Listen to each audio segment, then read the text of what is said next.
finally today to a cup of a different kind, the oldest existing football trophy in Australia. To find out more, Vita Sobral made his way to the New South Wales Southern Highlands last weekend.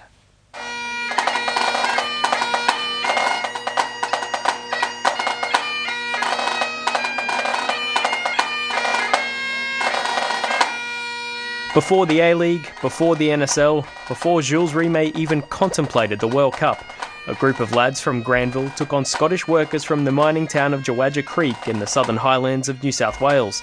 It was the emergence of football in the young British colony.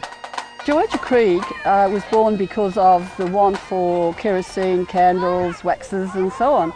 And so we didn't have any skilled workers here, or not enough. So an agent was sent to Glasgow, and he recruited all the men that were needed for the mining and the refinery and the chemists and the miners and the quarrymen. And yes, it was Scottish.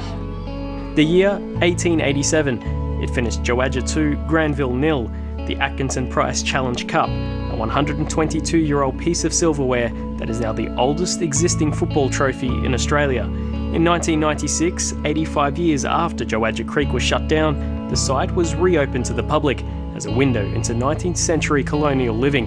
An insight into that era wouldn't be complete without a reenactment of the famous match, where the winners would again lift what's become known as the Jawaja Cup. When we hit the floor of Jawaja Valley, it was, I guess it was like an Alice in Wonderland experience, just dropping down into a totally different world that nobody had been into for nearly 90 years. And to then don the strips and walk out onto that field and realising that you were playing in the footsteps of these pioneers of 1887, that was quite extraordinary. The valley was a remote part of a burgeoning colony, and in those days there was little to do except play the game that was capturing the imagination of Northern England and Scotland.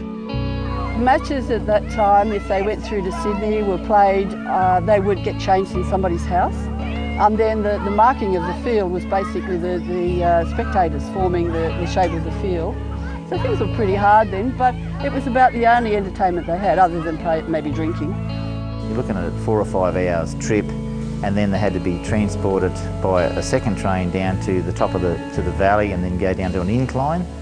And to get there, they must have been absolutely exhausted. The last thing they probably want to do is play soccer, and I guarantee that's exactly what the Scots took advantage of. Peter Robertson's Scottish Arms Hotel in East Barrel isn't far from Jawaja Creek, and he's tried to capture the pioneering Scottish spirit in his popular watering hole.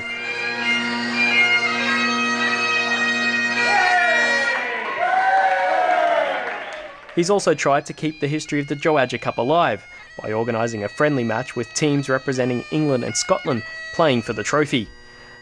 Modern-day bureaucracy meant the organisers had to overcome nearly as many hurdles as in 1887, but they eventually found a way, and in honour of Jawaja, the Scottish shirts bore the names of the original team. Grab them up, boys! Come on! Take it to them! It wasn't the same scoreline of 122 years ago. The match finished in a 2-2 draw, but the day was about much more than the result. When we looked at the history of this football trophy, and the people around it, it's a wonderful, wonderful legacy, and it deserves to continue. We'll do an annual event now and try and keep the history going locally. It's a wonderful community out here. It's a good football community, good people, and it's well worth doing.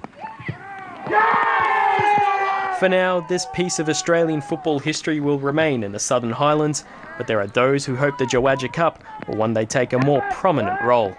Most people have a perception of football in this country as being a post-war, it's post-Second World War migrant game, and they don't realise that football goes back to the 1880s in this country. And if we can utilise that beautiful trophy, then I think that would be great to have as our National Challenge Cup.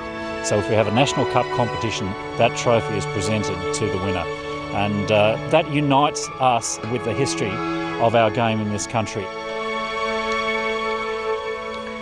Bye for now.